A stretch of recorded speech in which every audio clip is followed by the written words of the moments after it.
Hello दोस्तों, आपका स्वागत है इस यूट्यूब वीडियो में। आज हम बात करेंगे निफ्टी, बैंक निफ्टी और कुछ कैश के स्टॉकों को बात करूंगा मैं। जिन कैश के स्टॉकों में तेजी देखी गई है, अगर उनमें प्रॉफिट बुक कर लिए हैं पार्सली, तो गिरावट पे अच्छे प्राइस पे ले सकते हैं। कुछ दूसरे कैश के स्टॉक लेकर के आया हूँ। उससे पहले इंडेक्स का मैं व्यू दे दूँ। तो इंडेक्स में अपना क्लियर कट व्यू था कि हम अच्छा खासा नीचे आ गए थे। यहाँ से बाउंस ही देखेंगे। 17,160 के ऊपर एक बड़ी तेजी देखी जाएगी। 17,360 के आसपास स्ट्रॉन्ग रेजिस्टेंस है।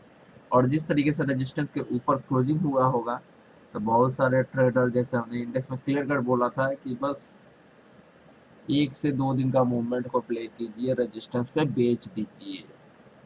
और रेजिस्टेंस को पार करने के बाद ब्रेकआउट मत समझिए, ये भी एक ध्यान रखने वाली बात है, क्योंकि फिर से ये मार्केट ऐसे ही ऊपर नीचे करते हुए स्टॉक जो रह गए हैं नीचे, या जिन स्टॉकों पे मैं बुलिश हूँ, वो स्टॉक यहाँ से डबल हो जाएंगे इसी इंडेक्स के लेवल पर। इसलिए स्टॉक स्पेसिफिक ध्यान दीजिए। और इंडेक्स को प्ले करना है तो बिल्कुल नीचे सस्ता में मिले, लगे कि अब यहाँ से डाउन साइड। यहाँ से देखिए, एक चीज याद रखिए, बड़ी गिरावट जब भी 16,000 के लेवल को टच करे, मीन्स कि 17,000 के अंदर घुस जाए, तो ये मत समझो कि बहुत बड़ी गिरावट आ जाएगी, यहीं से 2,000 पॉइंट गिर जाएगा। ऐसा कुछ नहीं होने वाला है। ओवरसोल्ड जहां दिखे बाई कर लीजिए और ऊपर के लेवल पे प्रॉफिट बुक कर लीजिए। इंडेक्स में सिंपल सी स्ट्रेटजी यही है।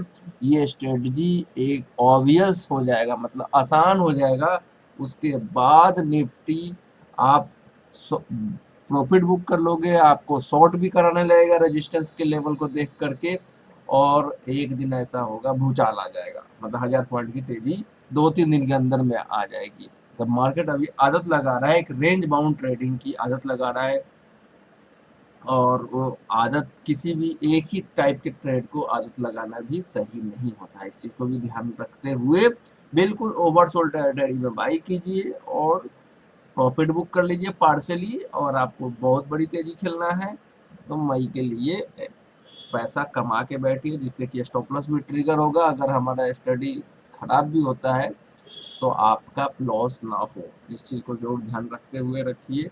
डिस्क्लेमर याद रखिए, ये video only for learning educational purpose से था। तो सब सिंपल सा व्यू है। आज कहाँ खरीदना चाहिए, तो 240 पे स्ट्रॉन्ग सपोर्ट है। 240 अगर टूट जाता है तो फिर कहाँ पे, 160। क्या 160 पे बाई करेंगे? 160 से 240 ये एक जोन हो सकता है। इस जोन को आप चाहो तो प्ले कर सकते हैं। और एक बार 360 के आसपास की आज की क्लोजिंग हो जाती है तो नेक्स्ट वीक से एक अच्छी तेजी की उम्मीद की जा सकती है। नेक्स्ट वीक फाइनल एक्सपायरी भी है, तो मेरे हिसाब से 360 और 305 के ऊपर की क्लोजिंग होना चाहिए आज। तो निचले 160 और 240 ये एक जोन है, बाई जोन होगा। और 160 के नीचे बंद होता है तो वे फिर कोई भी ट्रेड हम लेके नहीं जाएंगे कैश के अलावा। बैंक निफ्टी में वही 35,900 और 36,300, ये एक सपोर्ट और बाई ऑन डिप स्ट्रेटजी है। और उस लेवल के आसपास से रिवर्सल मिले, रिवर्सल किस लेवल में मिलेगा, 36,600 के ऊपर। और निफ्टी में नीचे के लेवल आज आने के बाद 17,240 17,250 के ऊपर ट्रेड करने लगे, तो आप 17,160 का स्टॉप लॉस लगा के बाई ऑन डिप स्ट्रेटजी के बेसिस पे बाई कर सकते हैं। 300 के ऊपर अगर क्लोजिंग होता है तो ही आप इंडेक्स को होल्ड भी कर सकते हैं। तो बेटर स्ट्रेटजी होगा कैश के स्टॉकों पर ध्यान देना। कैश के स्टॉक कुछ मैंने निकाले हैं जो पहले से जो हैं, उसके अलावा उसमें मैं बेरिश नहीं हुआ हूँ, इस चीज़ को भी ध्यान रखिए। आज का और आने वाले कुछ दिनों के लिए एक स्टॉक हमने निकाला हुआ है। 10 रुपये से लेकर 50 रुपये के स्टॉक रेंज में हमने जो निकाला है, रिको ऑटो। रिको ऑटो देखते हैं कहाँ है भैया, रिको ऑटो। इसमें एक्यूमुलेशन चल रहा है, लॉन्ग टर्म के पर्पज से ये स्टॉक बहुत अच्छा है। इस लेवल पे buy on dip strategy use करना चाहिए। 36 रुपये, 35 रुपये डिप मिले वहाँ भी बाई करना चाहिए। ये अगले 6 महीने के पर्पज से ये स्टॉक मुझे यहाँ से अच्छा लगता है। 52 53 होगा तो वहाँ एक बार सवाल पूछ लीजिएगा आप लोग, मैं क्योंकि दोबारा कवर नहीं कर पाता हूँ। और एक दूसरा स्टॉक था हमारा रिको ऑटो, और सेकेंड था एसजेवीएन। इसमें भी एक 35 से 36 रुपए की तेजी मुझे दिख रहा है। ओवरसोल्ड टेरिटरी से ब्रेकआउट आने के चांसेस है। 33 का अभी तक का हाई है, उसको टच करेगा ये बहुत जल्दी। ये 19/4/2021 का लो था। ओके, उसके बाद नेक्स्ट स्टॉक एक और हमें मिला है। ये सब उन लोगों के लिए जो होल्ड कर सकते हैं, ट्रेडिंग के पर्पज से नहीं है ये।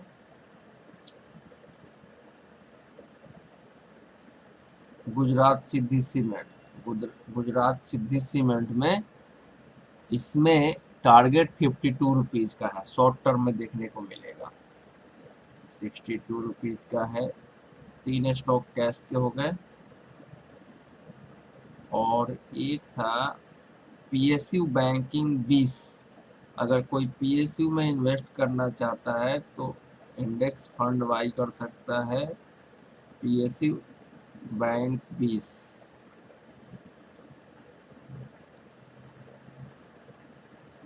हाँ, इसमें इसका हाई लगा है अभी तक का 36 रुपए। इस 36 को क्रॉस करके 39 रुपीज का टारगेट एक बार देखे जाने की संभावनाएं हैं। इस स्टॉक को ले सकते हैं। तो ये रहा कुछ ऐसे स्टॉक जो कि कैश के हैं। अब एफ एंड ओ के स्टॉकों का मैं बात कर लूँ। इंडेक्स में गिरावट होने के कारण एक्सिस बैंक में एक गिरावट देखी जा सकती है। कौन से लेवल से? 796 के लेवल से। टारगेट क्या होगा? 787 इंट्राडे के पर्पज से। अगर 798 मिले सामने से तो लेना। उसके बाद नेक्स्ट स्टॉक जो है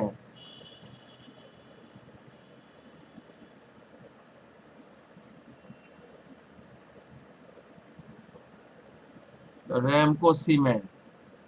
रेमको सीमेंट में गिरावट आती है तो इसको हम खरीदेंगे। कौन से लेवल पे?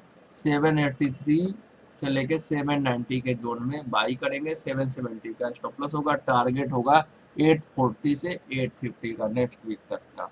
तो ये Ramco cement buy on dip और Axis bank sell on rise strategy use करना है। एक आज के लिए एक्सिस बैंक है और रैमको सीमेंट अगले एक हफ्ते के लिए बाई ऑन डिप स्ट्रेटजी के बेसिस पे। पुराने विप्रो एल&टी ये सब पे मैं buy on dip strategy already use कर रहा हूँ। तो इसी के साथ इस वीडियो को वाइंड अप करते हैं। वीडियो अच्छा लगे तो लाइक एंड कमेंट करें और डिस्क्लेमर याद रखिए, video only for learning educational purpose से है। Thanks for watching this video.